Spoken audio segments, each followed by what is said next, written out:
আসসালামু আলাইকুম। তো আমরা আজকে হলো রাসায়নিক বিক্রিয়া এই বিষয়টা নিয়ে আলোচনা করব। রাসায়নিক বিক্রিয়া থেকে যে বিষয়গুলো খুবই ইম্পর্টেন্ট, যেমন হচ্ছে সংযোজন বিক্রিয়া।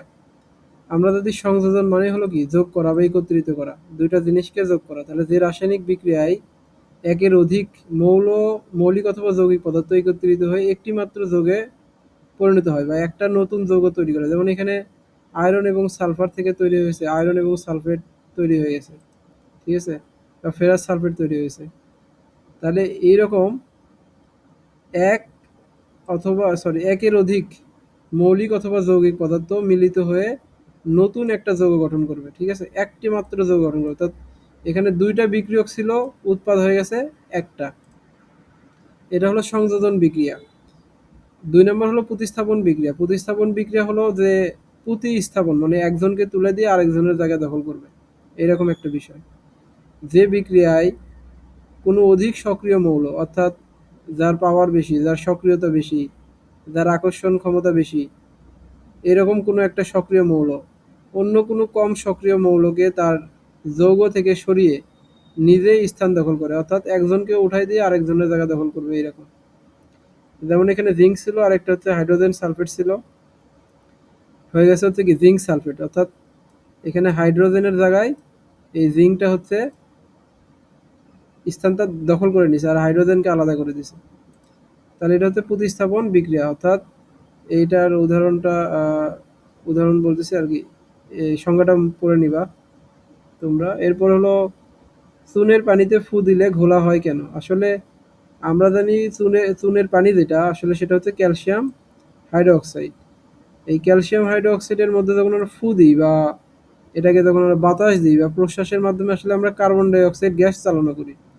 কার্বন ডাই অক্সাইড গ্যাস চালনা করলে পানিতে অদ্রবণীয় ক্যালসিয়াম কার্বনেট তৈরি হয়। অর্থাৎ এই চুনের পানির সাথে কার্বন ডাই অক্সাইড বিক্রিয়া করে একটা অদ্রবণীয় ক্যালসিয়াম কার্বনেট, যেটা একটা সাদা পাথরের ন্যায় কিছু দানাদার জাতীয় একটা পদার্থ ক্যালসিয়াম কার্বনেট তৈরি হয়। ফলে চুনের পানি ঘোলা দেখায়। এছাড়া আছে চুনের পানির সাথে চুন এবং পানির বিক্রিয়া করলে পানি গরম এবং ঘোলা হয়, পানি পরিষ্কার হয়ে যায়। এবার আসেন চুন হলো আমরা জানি ক্যালসিয়াম অক্সাইড। এই ক্যালসিয়াম অক্সাইড চুনের সাথে যখন আমরা পানিটা বিক্রিয়া করাবো বা পানি দিব, তখন হয়ে যাবে হচ্ছে ক্যালসিয়াম হাইড্রোক্সাইড, যেটা আমরা আগেই বললাম যে চুনের পানিকে আমরা বলি হচ্ছে ক্যালসিয়াম হাইড্রোক্সাইড। এটা দিলেও কিন্তু প্রচুর পরিমাণ তাপ তৈরি হয় এবং পানিটা ঘোলা হয়ে যায়। দেন আমাদের যে বিষয়টা সম্পর্কে ধারণা সবারই আছে মোটামুটি, সেটা হলো দহন বিক্রিয়া। অর্থাৎ রান্না যারা করছেন তারা অবশ্যই এই বিষয় সম্পর্কে অবগত। দহন বিক্রিয়াটা হলো যে কোনো একটা পদার্থের সাথে অক্সিজেনের বিক্রিয়া। অর্থাৎ এখানে সালফার হতে পারে, সালফারের সাথে অক্সিজেন বিক্রিয়া, অথবা কার্বন হতে পারে, কার্বনের সাথে অক্সিজেন বিক্রিয়া করে এখানে কার্বন ডাই অক্সাইড তৈরি করবে এবং সাথে সাথে প্রচুর পরিমাণ তাপ এবং আলো তৈরি হবে। আমরা যেটা গ্যাসের রান্না করি, গ্যাসের চুলাতে রান্না করি, গ্যাসের চুলা থেকে হয়তো মিথেন হতে পারে, এলপিজি থেকে বিউটেন হতে পারে বা প্রোপেন হতে পারে। ওই সকল গ্যাসের সাথে যখন আমাদের অক্সিজেনের বিক্রিয়া হয়, বাতাসের অক্সিজেন, তখনটা কিন্তু রান্নাটা হয় তখন। অর্থাৎ তখন সেখানে তাপ তৈরি হয়, আলো তৈরি হয়, ঠিক আছে। কার্বনকে, বইয়ের একটা প্রশ্ন এখানে বলতেছে যে কার্বনকে পুড়িয়ে কার্বন ডাই অক্সাইডে পরিণত করা কোন ধরনের বিক্রিয়া?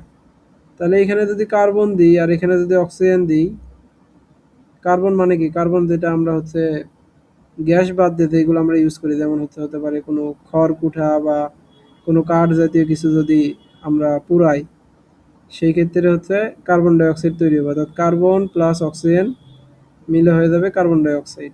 তাহলে এইটার প্রশ্নের উত্তরটা হচ্ছে কি, এটাও এক ধরনের দহন বিক্রিয়া, নিচে ব্যাখ্যা দেওয়া আছে। যোজনী বা ভ্যালেন্সি খুবই ইম্পর্টেন্ট জিনিস। অর্থাৎ কোনো মৌলের অন্য কোনো মৌলের সাথে যুক্ত হওয়ার সামর্থ্য বা ক্ষমতাকে যোজনী বলে। এটা একদম সংক্ষিপ্ত, এটা লিখলেও নাম্বার পাওয়া যাবে। অর্থাৎ কোনো একটা মৌল অন্য কোনো মৌলের সাথে যুক্ত হওয়ার যে সামর্থ্য বা ক্ষমতা রাখে, সেটাই হলো যোজনী। আর সহজ কথায় যদি আমরা বলতে চাই, তাহলে সেটা হলো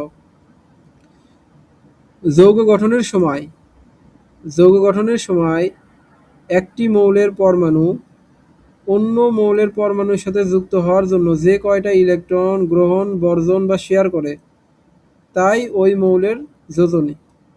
মানে আগে যেটা বললাম হচ্ছে সামর্থ্য বা ক্ষমতা, ওইটাকে এখন বলতেছি হচ্ছে যে ওই মৌলটা অন্য আরেকটা মৌলের সাথে যুক্ত হওয়ার জন্য সে যে কয়টা ইলেকট্রন গ্রহণ করতে পারবে অথবা বর্জন করতে পারবে, মানে ত্যাগ করতে পারবে বা দান করতে পারবে অথবা শেয়ার করতে পারবে, তাই হলো ওই মৌলের যোজনী হলো 2।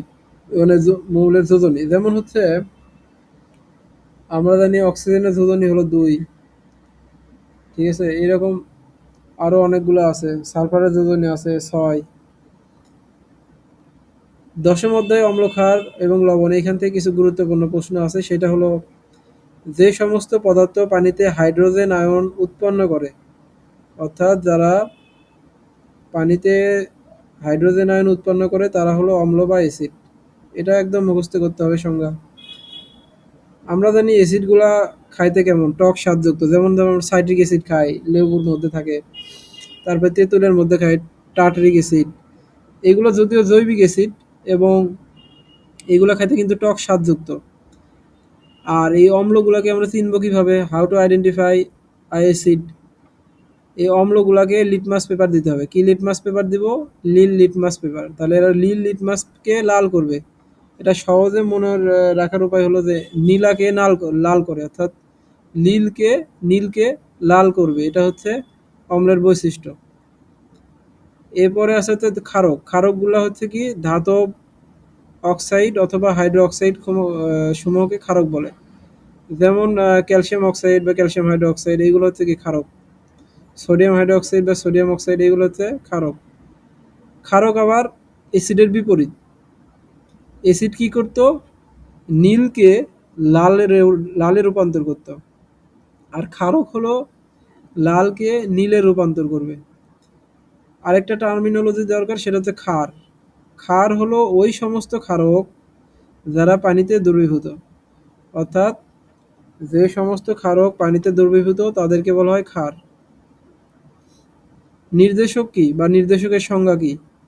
নির্দেশক হচ্ছে, যেমন লিটমাস একটা নির্দেশক বলতে পারি, কারণ হচ্ছে লিটমাস কি করতেছে, সে নিজে অপরিবর্তিত থেকে তার শুধুমাত্র বর্ণ পরিবর্তনের মাধ্যমে, অর্থাৎ নীল থেকে লাল অথবা লাল থেকে নীল, এই যে বর্ণ পরিবর্তনের মাধ্যমে কোনো একটা বস্তু অ্যাসিড বা অম্ল, কিংবা এটা কি বেজ বা ক্ষারক, কিংবা এটা কি নিরপেক্ষতা নির্দেশ করে। এটাই হচ্ছে নির্দেশক। তাহলে নির্দেশক নিজের বর্ণ পরিবর্তনের মাধ্যমে কোনো বস্তু অ্যাসিড নাকি ক্ষার বা অম্ল নাকি সেটা ক্ষারক, এটা নির্দেশ করে। আর লবণ হচ্ছে, আমরা জানি আমাদের বাসা বাড়িতে যে লবণ খাই সেটা হচ্ছে সোডিয়াম ক্লোরাইড। এই লবণ হচ্ছে অম্ল এবং ক্ষারের বিক্রিয়ায় উৎপন্ন একটা নিরপেক্ষ পদার্থ। তাহলে অম্ল হচ্ছে অ্যাসিড হচ্ছে অ্যাসিড এবং ক্ষারের যে বিক্রিয়া, এই বিক্রিয়ার মাধ্যমে লবণ তৈরি হয়। আর লবণ হচ্ছে একটা নিরপেক্ষ পদার্থ। এইটুকু পড়লে হবে। ওকে, এখানে নির্দেশকের ব্যাখ্যা দেওয়া আছে। যেসব রাসায়নিক পদার্থ নিজের বর্ণ পরিবর্তনের মাধ্যমে কোনো দ্রবণ অ্যাসিডিক নাকি ক্ষারীয় কিংবা নিরপেক্ষতা নির্দেশ করে, সেগুলোকেই বলা হয় নির্দেশক বা ইন্ডিকেটর। উদাহরণ হিসেবে লিটমাস পেপার বা মিথাইল অরেঞ্জ বা ফেনফথ্যালিন। দুইটা এক্সাম্পল মুখস্থ করতে হবে। মহাকাশ বা মহাশূন্য কি? একদম 12 নম্বর অধ্যায়। গ্রহ, নক্ষত্র, ছায়াপথ, গ্যালাক্সি ইত্যাদি যে স্থানে থাকে তাকে বলা হয় মহাকাশ বা মহাশূন্য। অর্থাৎ মহাকাশ এবং মহাবিশ্ব, এই দুটার মধ্যে একটু পার্থক্য আছে। মহাকাশ বা মহাশূন্য হলো গ্রহ, নক্ষত্র, ছায়াপথ, গ্যালাক্সি যে স্থানে থাকে, অর্থাৎ এইগুলোকে কিন্তু আমরা দেখতে পারি। গ্রহ, নক্ষত্র, ছায়াপথ, গ্যালাক্সি এগুলোকে দেখা যায়। এবার আসেন, সূর্য, চাঁদ, গ্রহ, তারা, মহাকাশ, ছায়াপথ ইত্যাদি দেখা অথবা না দেখা সবকিছু নিয়ে মহাবিশ্ব। অর্থাৎ মহাবিশ্ব হচ্ছে বিশাল একটা জিনিস। মহাবিশ্বের মধ্যে সবই আছে। আমরা যা কিছু দেখি অথবা না দেখি সবকিছু হচ্ছে মহাবিশ্বের মধ্যে। আর এই মহাবিশ্বের মধ্যে যেসব স্থানে বা যেসব অংশে পদার্থ বা বস্তু বেশি জড় বা ঘনীভূত হয়েছে তাদেরকে বলা হয় গ্যালাক্সি। মানে যেখানে এই মহাবিশ্বে বললাম না, অনেক জায়গায় আছে কি ফাঁকা বা কোনো কিছু দেখা যাচ্ছে না, আবার অনেক জায়গায় খুবই ঘনীভূত হয়ে আছে বিষয়গুলা, যে অনেকগুলা গ্রহ নক্ষত্র একসাথে। তাহলে আমরা যে গ্যালাক্সিতে বাস করি সেটা হচ্ছে আকাশগঙ্গা বলা হয় বা মিল্কি ওয়ে বলা হয়। আমাদের এই আমাদের যে গ্যালাক্সি মিল্কি ওয়ে বা আকাশগঙ্গা এখানেই হচ্ছে সৌরজগতের অবস্থান।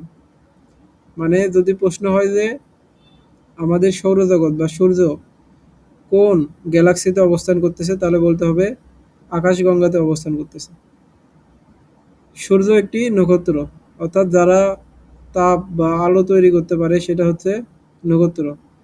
এবং সূর্যের গ্রহ আছে ৮টি। এরা হলো বুধ সবচাইতে কাছে, তারপরে শুক্র যেটাকে আমরা শুকতারা বলি, পৃথিবী থেকে দেখা যায়। তারপরে হলো পৃথিবী ৩ নাম্বার, মঙ্গল, মঙ্গল মানে মার্স, তারপরে বৃহস্পতি, শনি, ইউরেনাস, নেপচুন। নক্ষত্রকে কেন্দ্র করে যে বৃহৎ বস্তু ঘোরে তাদেরকে বলা হয় গ্রহ, অর্থাৎ গ্রহসমূহ নক্ষত্রকে কেন্দ্র করে ঘুরে ঘুরে এবং গ্রহকে কেন্দ্র করে যারা ঘুরে তাদেরকে বলা হয় উপগ্রহ। যেমন চাঁদ পৃথিবীর একটা উপগ্রহ। মানুষের পাঠানো যেসব মহাকাশযান পৃথিবীকে কেন্দ্র করে ঘুরে তাদেরকে বলা হয় কৃত্রিম উপগ্রহ।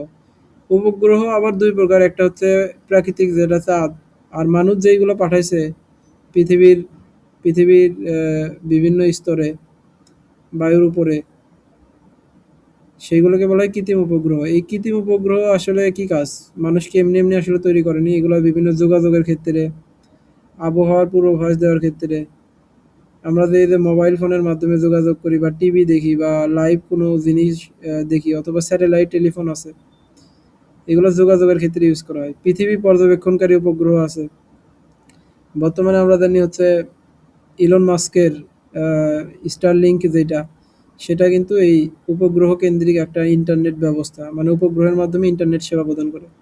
সামরিক গোয়েন্দা উপগ্রহ, এই রিসেন্টলি বড় বড় যে সকল যুদ্ধ হচ্ছে ইউএসএ এবং ইরান, ইসরায়েল, তাছাড়া বিভিন্ন অঞ্চলের মধ্যে, তারা কিন্তু এই যে অবস্থানগুলো, অর্থাৎ সামরিক কোথায় কোনটার অবস্থান, সামরিক বাহিনীর অবস্থান, তাদের বিমানের অবস্থান, তাদের নৌযানের অবস্থান, এই সকল অবস্থান তারা স্যাটেলাইটের মাধ্যমে বা উপগ্রহের মাধ্যমে নিয়ে থাকে।